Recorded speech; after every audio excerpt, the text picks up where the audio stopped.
Thank you very much, Mr. Pritchard. It's an honour to serve under your chairmanship.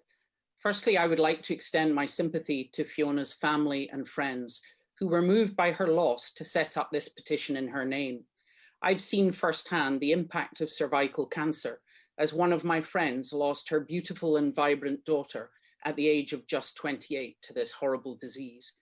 And as a breast cancer surgeon for over 30 years, I know the devastation caused by the death of any young woman. Before we go further, I just want to emphasize that any woman with symptoms of vaginal discharge or bleeding shouldn't wait for a screening appointment, but go and see her GP. There's usually a simple cause, but it's always important to get checked out. While the petition specifically calls for annual cervical smear tests, what we are all actually trying to achieve is the prevention and eventual elimination of cervical cancer, as called for by the World Health Organization last August. For that, we have to understand the cause of cervical cancer, and that's where our knowledge has developed considerably.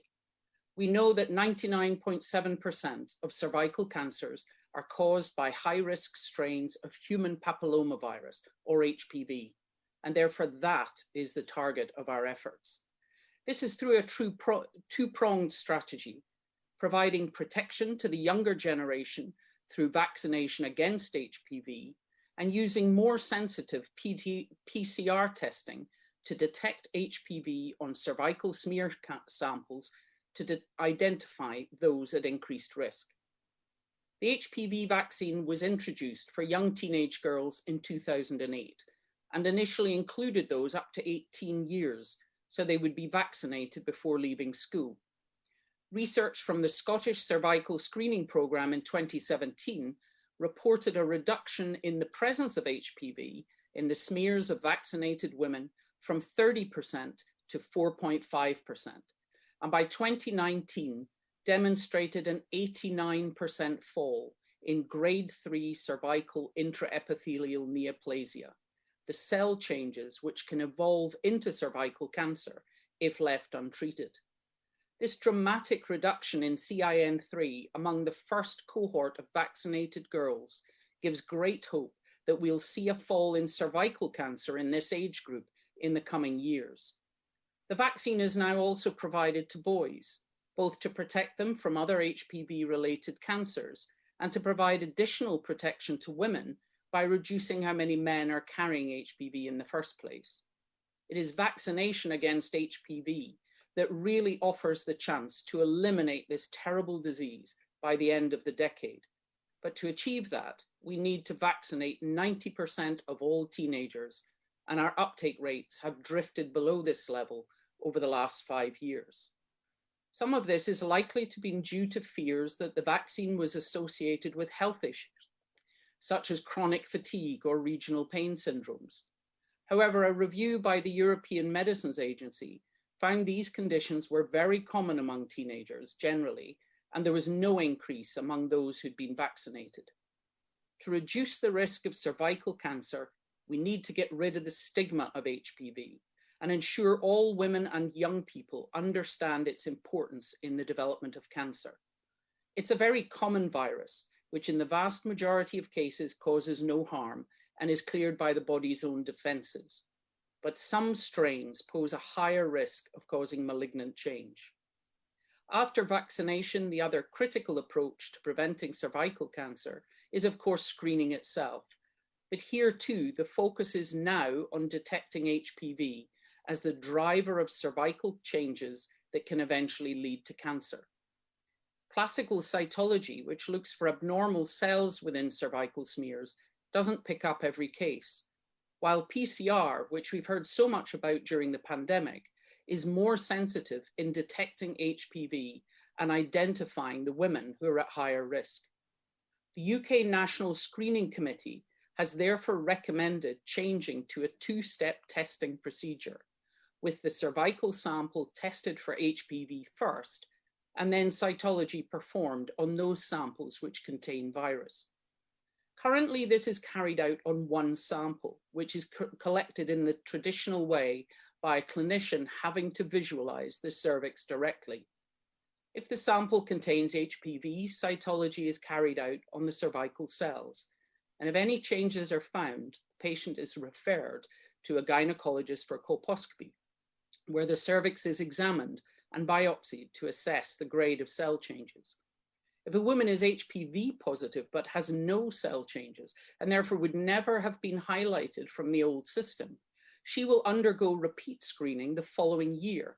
And if the virus persists after 2 years, even without cell changes, will be referred for colposcopy. Therefore, by focusing on the presence of the virus, women carrying HPV and at higher risk are provided with more intensive follow-up.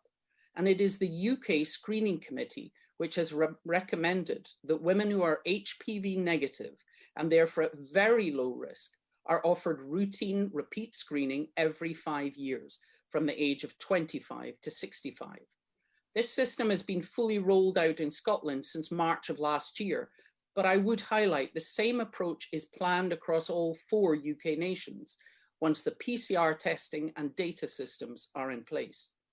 Screening remains vital in detecting cervical cancer and its precursors in women who didn't have the opportunity to be vaccinated against HPV, but uptake is at a 20-year low, with just over 70% of women attending overall. Attendance is even lower among younger women and those from minority ethnic groups or more deprived communities, as well as among lesbian or transgender people who may mistakenly think they are less at risk of HPV infections. The challenge is therefore how to engage more women to take part in cervical screening, and changing to annual cervical examination might actually cause more women to withdraw from the programme. With HPV being found in only about 10% of cervical smear tests, carrying out a simple vaginal swab to test for HPV could reduce the number of women who have to undergo a formal cervical smear with direct visualization of the cervix. This would therefore avoid the need to use a speculum and reduce the discomfort which puts some women off taking up future appointments. It would also greatly reduce the difficulties experienced by those with physical or learning disabilities. Indeed, disabled women have been campaigning for years about the fact that those with the greatest physical difficulties often struggle to take part in screening at all. A team in Dumfries and Galloway Health Board in Scotland established a trial in 2012 in which over 5,000 women took vaginal swabs themselves, as well as getting a formal cervical smear done in the traditional way.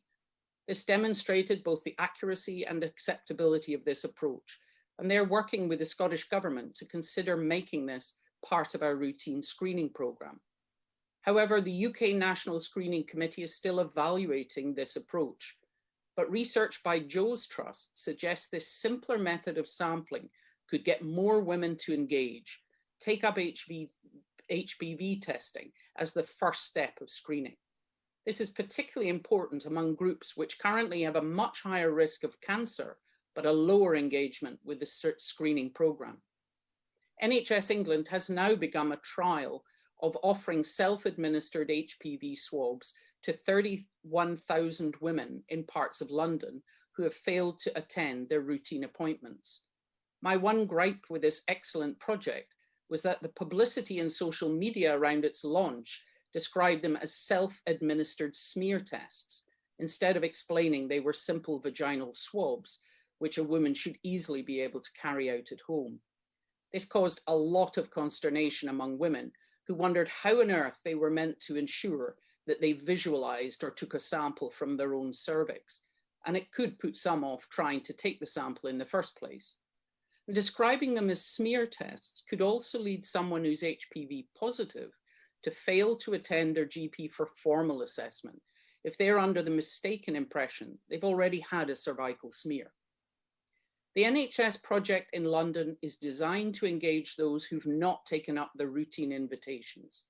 But I hope that simple vaginal swabs to test for HPV will eventually become a routine step available to all women, whether self-administered in the privacy of their own home or by a clinician in their local GP practice. HPV vaccination holds the potential to drastically reduce the number of young women who are even at risk of cervical cancer. But screening will always be important to detect cell changes or early cancer, and all of us need to encourage high uptake of both vaccination and screening. While I recognise the anguish of Fiona's family that led them to start this petition, I hope they can see that our understanding of this terrible disease and its cause opens up new and better approaches to eliminating cervical cancer in this coming decade, so other families don't suffer the loss they're going through.